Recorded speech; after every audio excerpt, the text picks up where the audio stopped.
I'm going to shoot my Smith & Wesson M&P Sport 2 AR-15 at my friend's property. I set something up the other day. It's my GoPro with my sighting scope so we can get a little better view of what's going on. There it is. I had a little rig from a camera that was actually meant for a flash, so I cut this part off right here and then mounted my GoPro and lined up the scope. So I'm shooting at about 75 yards. You can see it's pretty far, and we'll see how this works.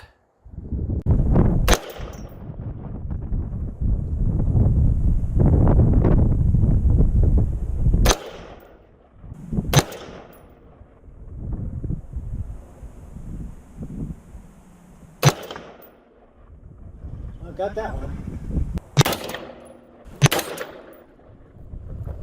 Nice.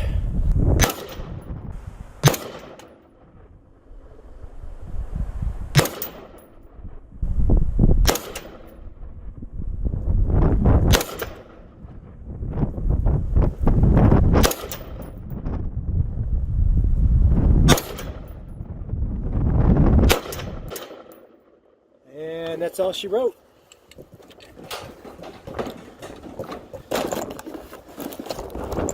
I got a couple more left. I'm gonna unload those two. That's my Smith & Wesson M&P Sport 2. Really fun gun.